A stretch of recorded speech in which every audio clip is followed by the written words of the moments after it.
موطني موطني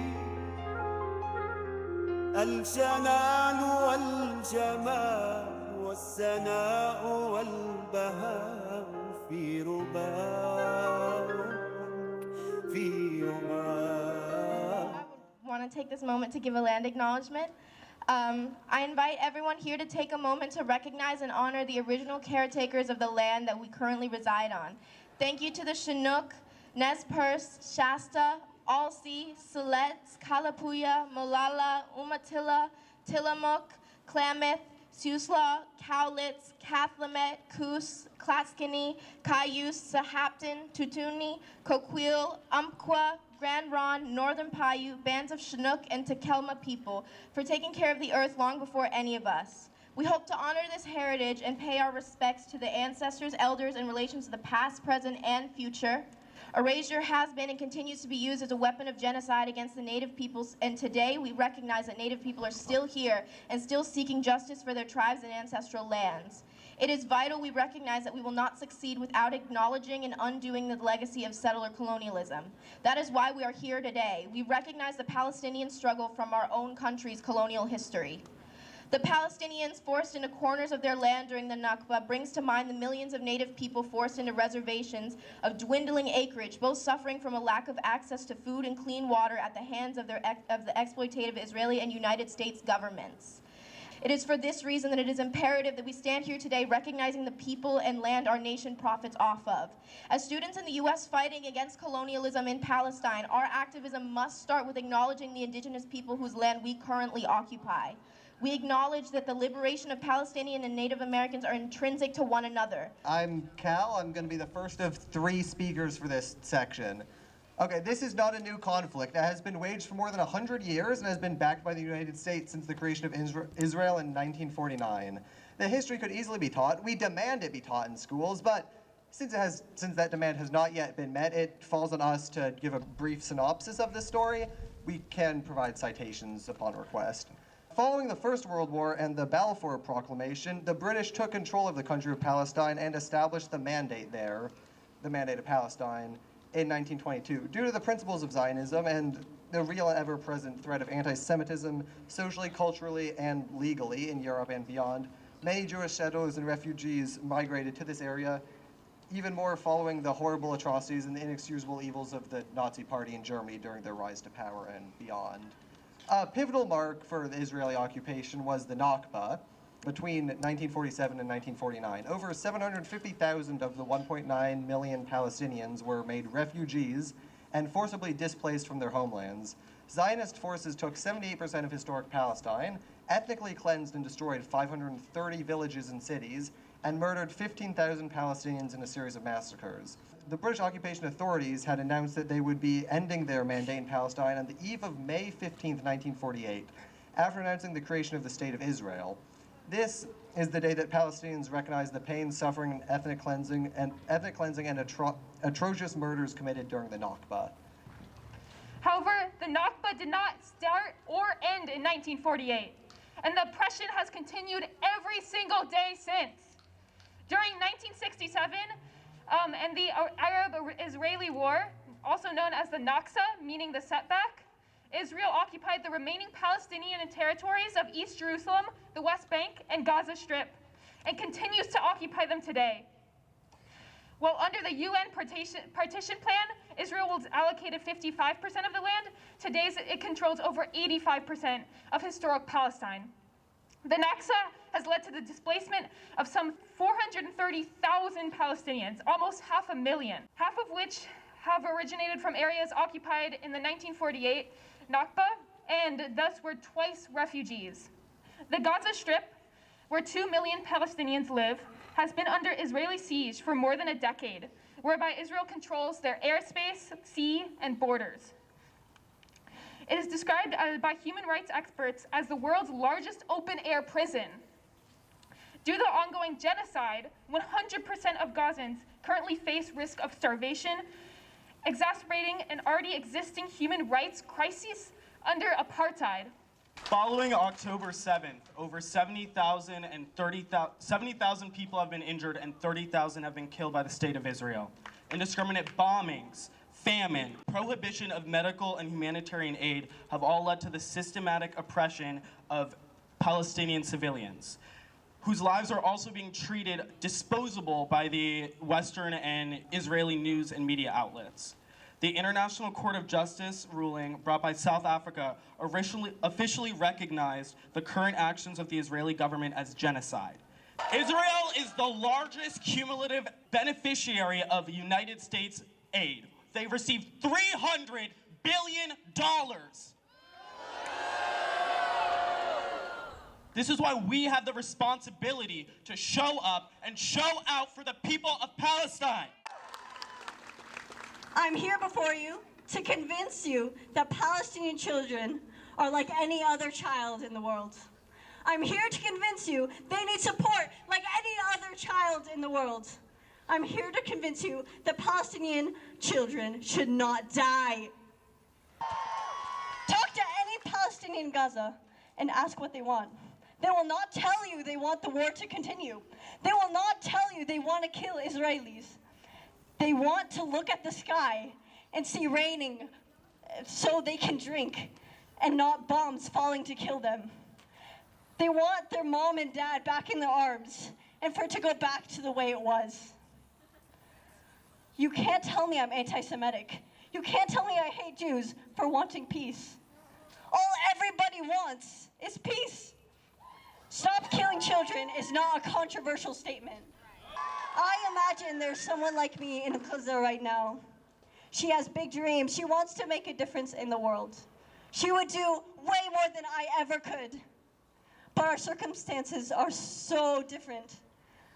While I'm standing here in peace, she dies in pieces. I stand here because PPS can't look Palestinian children in the eye. I stand here because PPS is still supporting the people who killed 12,300 children. What we want is for the school district to do its job, to teach people. What's the point of learning about calculus and differential equations, or the metaphors in the poem about the beauty of nature, when Palestinians are being butchered in Gaza right now? The journalists in Gaza are dying for the crime of telling the truth. What's your excuse, PPS?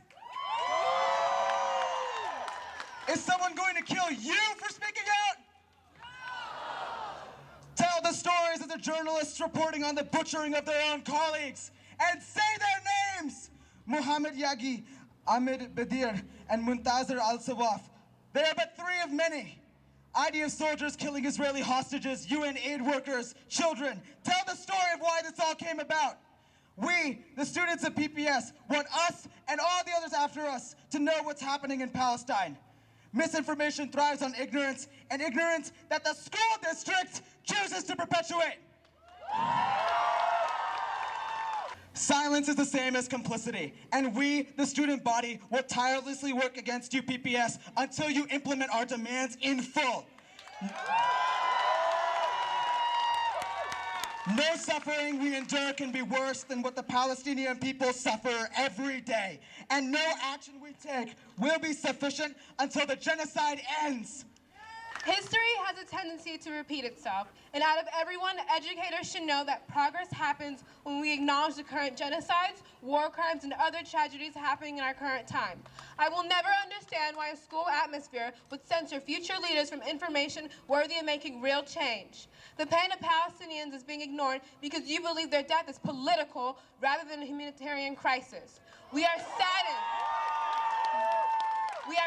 that PPS has failed to teach students about the last 75 years of occupation, an institutionalized regime of systematic racial oppression. October 11th, you mentioned the lost lives of Israelis, but then failed to address the historical context for what happened before October 7th. Settler colonialism, stolen land, mass displacement, and ethnic cleansing. We demand an immediate divestment of companies profiting from the oppression of children. First, you must immediately divest the Public Employee Retirement Fund from Berkeley Research. Oregon Public Employees Retirement is the biggest investor in Berkeley Research, which provides intrusive surveillance technology to maintain control. The use of espionage not only forces them into a constant state of anxiety, but further enforces tyranny by the Israeli government.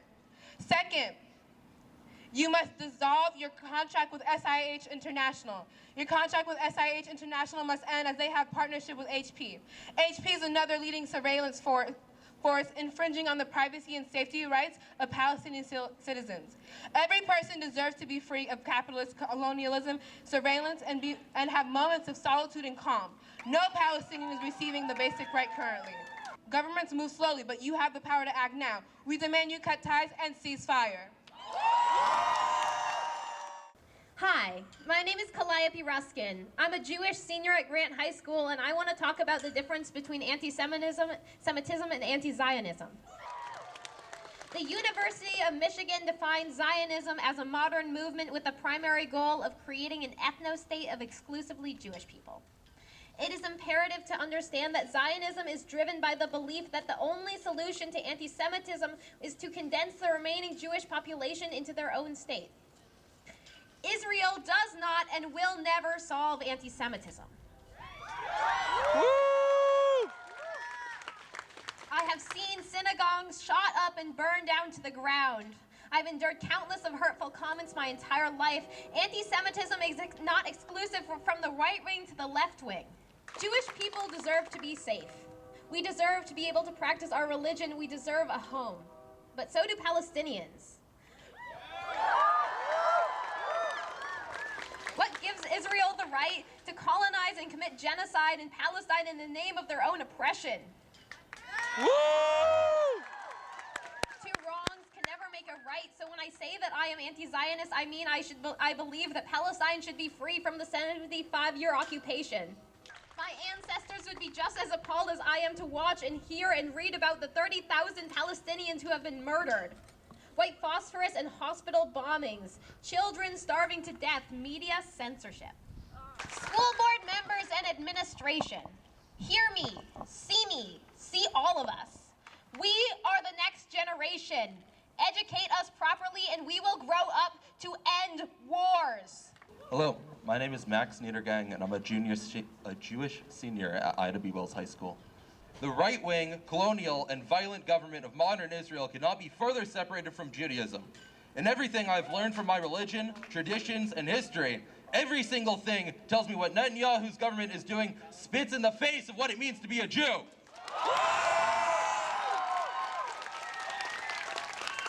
Whether religious and learning from the Torah and Tanakh, or secular and learning from our shared morals and history, everything I know about being a Jew tells me to stand up against authoritarianism, to help the downtrodden and oppressed, and to fight the oppressor until we are all free. Netanyahu, you should be ashamed! You do not represent the peaceful Jews running from persecution to settle anew. You reflect the oppressor they were running from.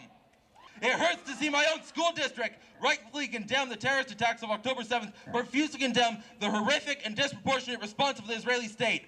Bombing civilians is not and will never be self-defense. The history of that region and the Jewish place within it is undeniably complicated, with many factions and many different ideas present within. But the barbaric and violent actions of the Israeli state are not complicated. The solution to the conflict may be complicated and political, but we must all agree it begins with an immediate ceasefire. The Jewish people have had a history of constant oppression for our entire existence. It is our duty to show solidarity and support for all other oppressed peoples, and never to commit any of the acts against others that have been committed against us. I cannot tell you what a solution for the conflict will look like, but I know it starts with an immediate ceasefire. No more blood, no more deaths, no more killing, no more hate. We can never go back and fix the wrongs of the past. All we can do is work for a better future together. Thank you. Today, we gather grounded in our firm belief of the two interconnected pillars of humanity, liberation and solidarity. These concepts are not mere abstract ideals, but are the very essence of what it means to be human. Education is what carves our minds and makes us compassionate, critical thinkers. Yesterday, in your statement, PPS said this was the goal, yet you failed to teach us this in our classrooms. Liberation embodies the struggle for freedom from oppression and injustice. So we ask PPS to stop censoring us and start teaching the injustices you hide. We all stand here together for the same reason, for the liberation of the people of Palestine, Sudan, and the Congo. Our solidarity knows no...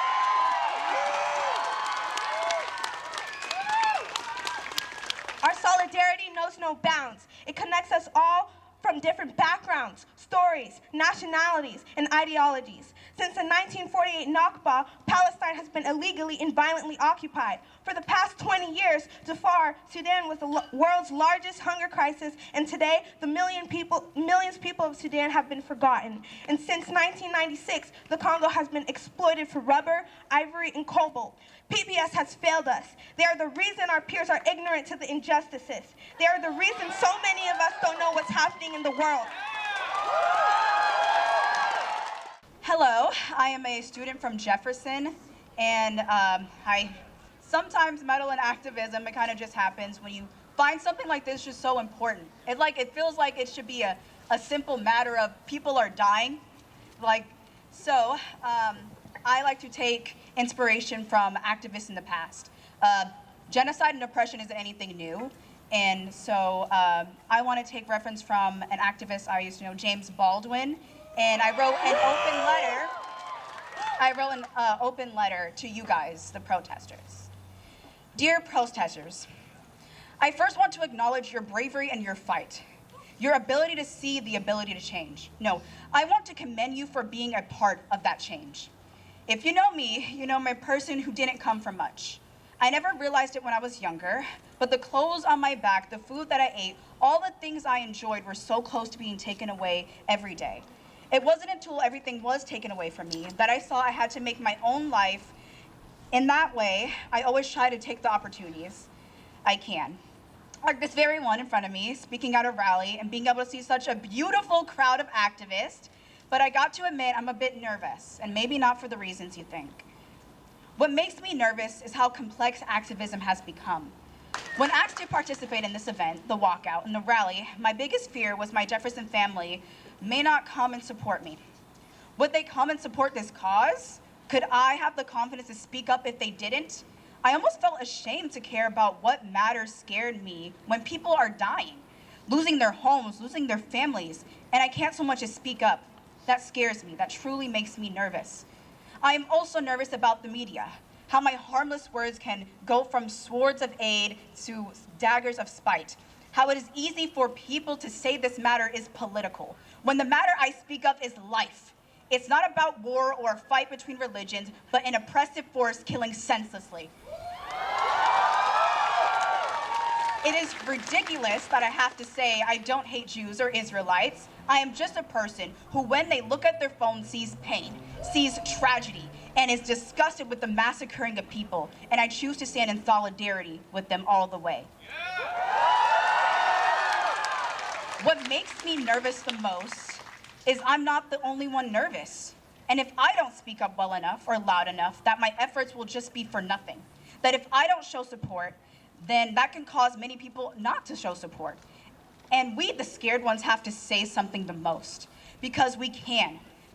I came to say it's not easy to speak up, to fight, to do real activism. I am young, I am gifted, and I am black. I know oppression, I promise. But nothing in this country, in this world, comes easy. With all the love in my heart, I say I'm sorry that every day it feels like we are failing Gaza by not saying enough. Even if today does nothing, I know I spoke. I used my voice as for someone who couldn't, and to do that beyond any fear. And if you are here and you are able to be brave, to never give up on things you know for a fact matter, my love and prayers go out to everyone. Thank you for having me. Your voice and opinion matters as much as every life in Palestine matters. Strikingly, Janiya Thompson. Hey, thank you to everyone. Free Palestine! Palestine! I didn't come here today to speak. I came here today to show solidarity with the students. I have close proximity to this because I am Palestinian. And my children right here, they're also Portland Public School students. I'm also connected to Portland Public Schools because I am a head coach of the youth football team in Cleveland. And I had to coach through the situation that went through after October 7th. And what struck me was what I heard from Portland Public Schools, which was rightfully to support the Jewish students and Jewish individuals in Portland Public Schools, but to not hear them acknowledge the Arab and Palestinian students who are under attack, who are in danger as students in Portland, and did not hear them acknowledge their fear and their struggle and the pain that they're going through. And to hear it, it's been 5 months now, and not a word. We act as though Palestine is a million miles away. It's not. Palestine is not just in the Middle East. Palestine is in my heart. Palestine is in my blood. Palestine is in their blood. And it's more than just a war. Please, the word war needs to be struck out of this. This is not a war. This is not a war. Say it like it is. This is a genocide. This is a genocide that has started long before October 7th. This is a genocide that has started since my father, who was part of the Nakba, when he was kicked out of his home and pushed into the desert of Jordan for years. He grew up in Tunisia, but his blood is in Palestine. Teachers, educators, you've been clouded. You have your mouths quieted. It's time for you to step up. Too often, the children are leading. Too often. It's our job to lead. And too often we are following their lead. I'm seeing all this energy, I'm seeing all this power from everyone over here. And I can't help but notice there are so many others who have more power, who are staying quiet, who are saying nothing, who refuse to put any risk. And I'm putting my risk right there. I put everything out there. We need to stand together. We need to support the young people because they are the generation that are going to lead us out of this occupation, out of this colonialism, out of this destruction, out of this warmongering mentality of what it means to be a country. America does not need to be this way. And we need to support them, educators, adults, support them, give them the power, give them the voice, give them the microphone, and let them lead us out of this. Free Palestine! If you want peace, let me hear you! Hi, everyone. My name is Kasouf, or Miss Kasouf. I'm a teacher at Grant High School, and I can't tell you how deeply moved I am seeing all of you here today to fight for justice, equality, and peace. I stand here today full of humility. I know that I do not have all of the answers. People often say that the Israeli-Palestinian conflict is very complicated, and because it's so complicated, we can't weigh in until we have all the answers. Now, I agree that this conflict is complicated, but listen, everything is complicated! Gentrification is complicated! Economics are complicated! The climate crisis is extremely complicated! That's right! There is so much to learn and tease apart in all of this. But let me tell you what is not complicated. It is not complicated that it is wrong to kill 30,000 people with many more trapped beneath the rubble. That's not complicated. It's not complicated that it is wrong to kill more than 12,000 children and orphans, 17,000 others. It's not complicated.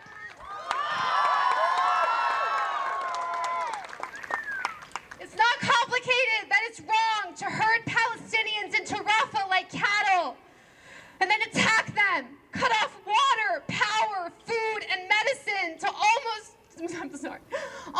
2 million people, bomb hospitals, schools, religious sites, and doom the entire population of Gaza to unspeakable horrors and trauma. That is not complicated. And I also know that it's wrong that while my tax dollars fund this genocide, while my country repeatedly vetoes the United Nations Security Council call for a ceasefire, our school district is painfully silent. Boo! PPS declares a commitment to social justice, so why does this commitment stop when it comes to Palestinians? Do their lives not matter? Do they matter less than my life or yours? No!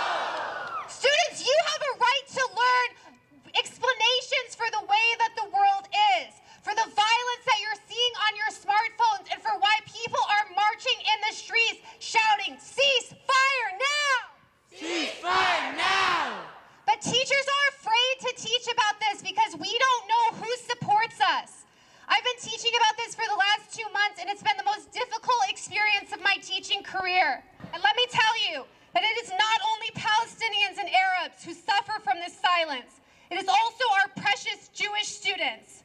All over the world, anti-Semitism is exploding alongside Islamophobia. When we fail to teach the truth, to have the hard conversations, students have no tools to distinguish Jewish people from the actions of the Israeli government. We also doom an entire generation to be educated on Instagram and TikTok, which encourages extremism and makes it more and more difficult to recognize our shared humanity. Though this is probably the most controversial issue of our time, especially for the PPS community, I do not believe that it should be so. We are not here today fighting only for Palestinian freedom. We are here today fighting for collective liberation and peace. None of us is free if we are not all free. We are here today to boldly reject the lie that Jewish safety must come at the expense of Palestinian dignity. Our freedom and safety are bound together. We are here today to declare that schools should be a place to explore and untangle complicated topics, that we need to teach truth, and that our students have a right to learn about the biggest issues of our time. And above all, we are here today fighting for peace, justice, and equality, values that I know matter to every person in this community. Cease fire now! Cease fire now! Free Palestine! Free Palestine! I love you all! Woo!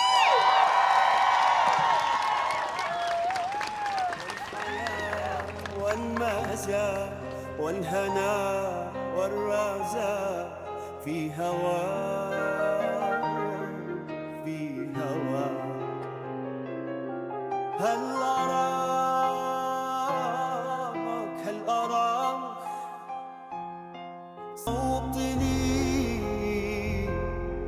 موطني الشباب لن يكل همه أن يستقل